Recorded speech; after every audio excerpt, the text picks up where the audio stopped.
Yun, magandang araw po mga bossing. Sa video na to, babaklasin po natin yung manlapat bolt action. Yung dating binabaklas natin na unit, yung na-upload ko sa YouTube, yun po yung gawa ni Kuya Henry Manlapat. Ito po, first time ko pong magbaklas nito ngayon. Gawa po to ng pinsan ni Manlapat. Yung 6 na dumating, sold out na, pero may bagong dating ngayon mga bossing. 5 pieces po yung bagong dating ngayon. Ito, yung 3, hindi na po available. Meron pa 2 available na ganitong unit mga bossing. 24 inch standard tank. Ngayon, babaklasin natin mga bossing. Lapit natin.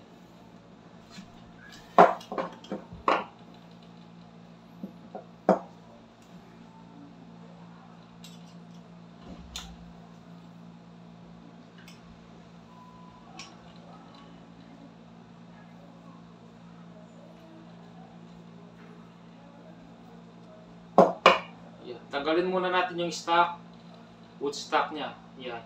Tingnan yung tornilyo, makapal na stainless. Yan. Makapal po siya na stainless.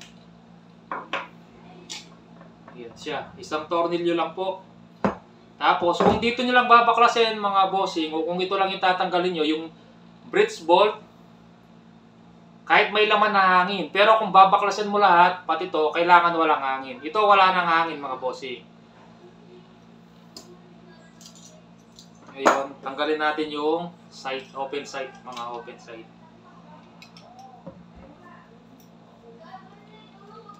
Yan. Ito yung open side niya mga bossing. Ayan siya.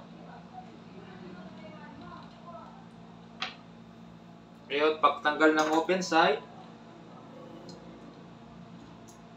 size nito,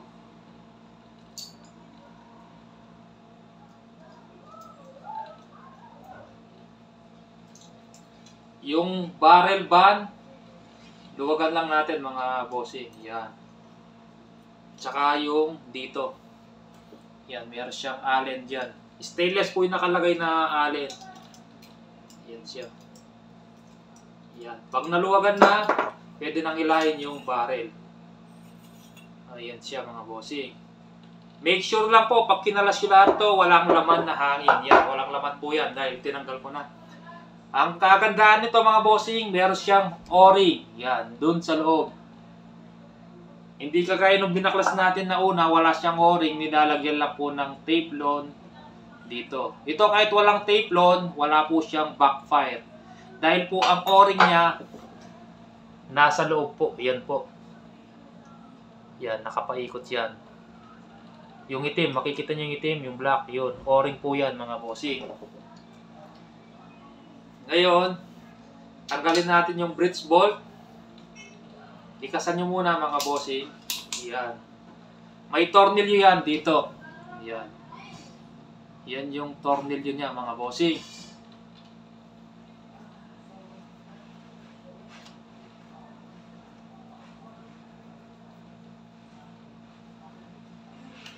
Yan. Tanggal na yung tornilyo. Tapos, itong tornilyo dito sa baba, mga bossing.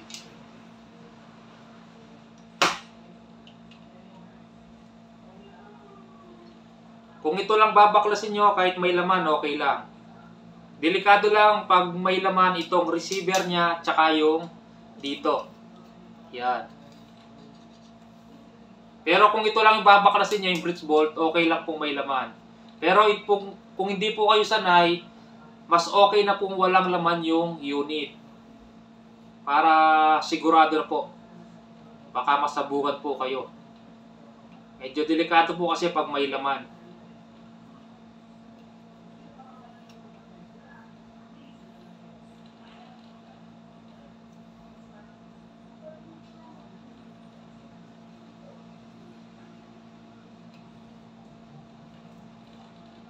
Yan.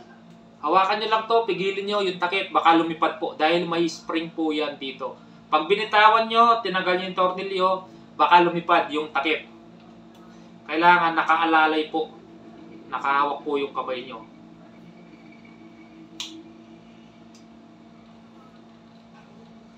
First time kong magbaklas nito, yung gawa po ng pinsan ni Manlapat. Yan. O yun. Yan na, sinasabi ko, lumipad. Napakalakas ng spring. Hawak ko na siya, pero lumipad pa rin, mga bossing. Yan. Napakaikpit na ng hawak ko, lumipad pa rin. Mahaba pala yung spring niya.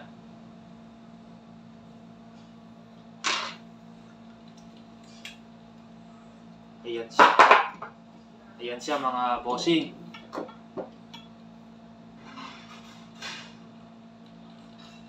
Yan.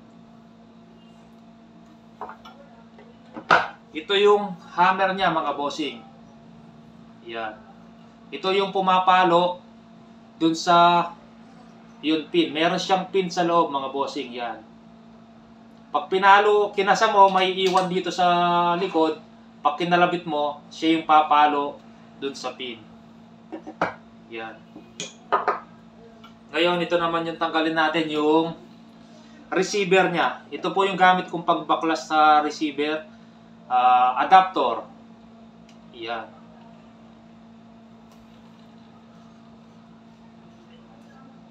Yan. Pag yung unit nyo sumisingaw dito, mga bossing, yan. Kailangan mo lang palitin yung o-ring. Palitan mo yung o-ring na yan. Mabibili yan sa auto supply. Dalhin mo lang yung sample. Mura lang yan. Siguro mga 20 to 30 pesos lang yan. Yan. Walang alog, mga bossing. Kita nyo, lapat na lapat yung thread niya. Lapat na lapat po. Walang alog, kaalog-alog. Oh. Napakaganda po ng pagka-thread. Lapat na lapat po siya. Ayan. Yan siya. Ngayon naman, kung sumisingaw, mga bossing, dito yung singaw niya. Dito. Yan. Kailangan mo lang tanggalin yung barbula niya dyan. Mayroon po yan na pin. Yan. Tusukin nyo yung pin. Pagtusok nyo sa pin, ilayin nyo ng plies, dahan-dahan. Hawakan nyo po. Kasi titilapon po yan ulit. May spring po. Yan. Baka pag sumingaw yan, baka nagkadumi lang tapos hindi naglapat yung o-ring. Need lang po, linisin yung o-ring, or kung yung o-ring hindi na pwedeng palitan yan, mga bossing. Yan lang. Tusukin nyo lang po yung maliit na butas na yan. Lalabas po yung pin. At makikita nyo na po yung o-ring. Yan, may ilalabas nyo na po siya. Ngayon dito naman, mga bossing. Kung dito yung singaw, yan, dalawa lang po yung, tatlo pala, yung o-ring, isa dito sa CO2 receiver, at saka dito, tsaka dito, yan. Tatlo lang po yung o-ring na doon po, mga bossing, na pag may singaw yung unit. Yan, lapat na lapat po, mga bossing, walang alog.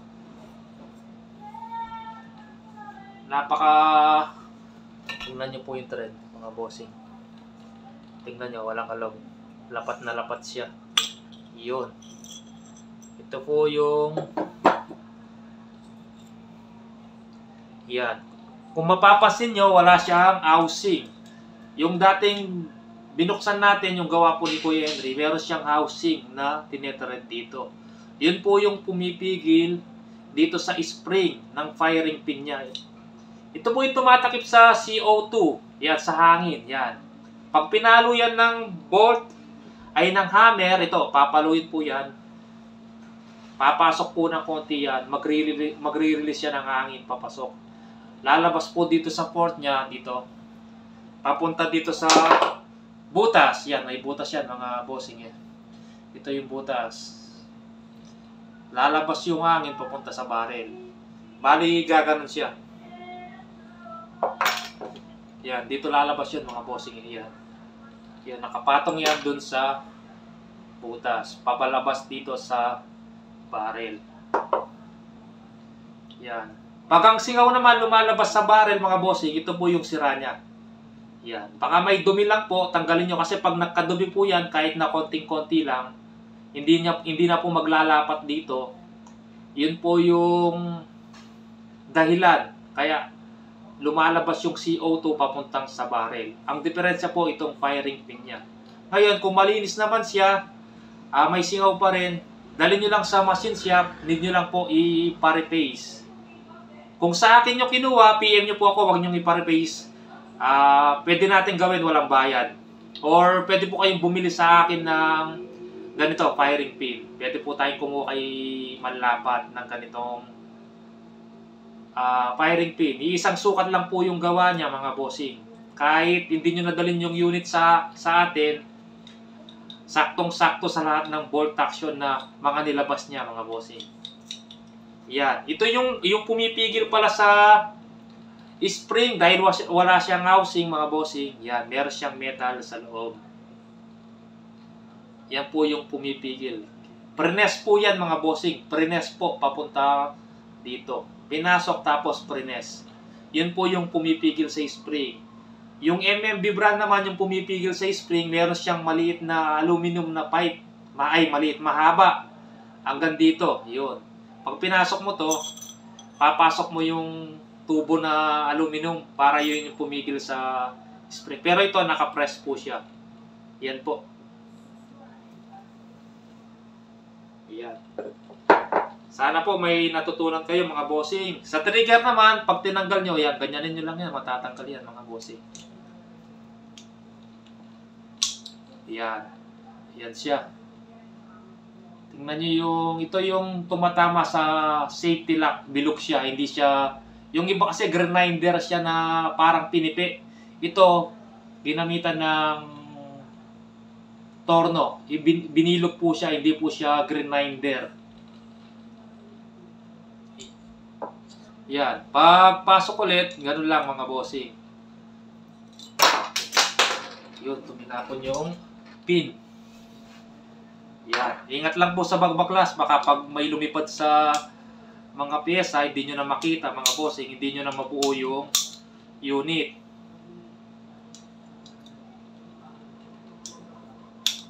Yan. Ganun lang pagkabit, mga bossing. Wag mo, kahit hindi mo natanggalin yung tornilyo dito, pwede mo tanggalin yan at ilagay ulit. Yan. Yan, ganyanin mo lang siya, mga bossing. Oh. Medyo maigpit to eh. Hindi ka, yung nasanay ako doon sa gawa ni Kuya Henry, isang ganun lang matatanggal ito. Medyo, yan, mas makapit siya. Yun, pag ganun mo, tanggal agad. Ito, mas makapit siya. Yan siya, mga bossing. Ganun lang po yung pagbaklas, mga bossing. Sana po may natutunan po kayo kahit konti.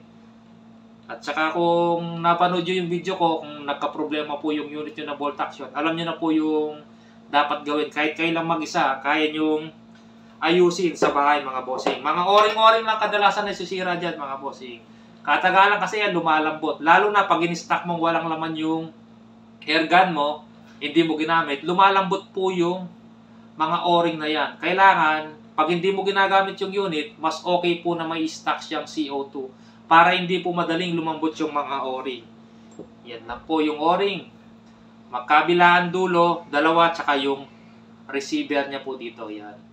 3 o-ring lang po ang papalitan mo pag nagkasingaw po yung unit nyo or itong firing pin. Yan. Baka nagkadumi lang or hindi nalapat dito. Sige po, mga bossing. Maraming salamat po.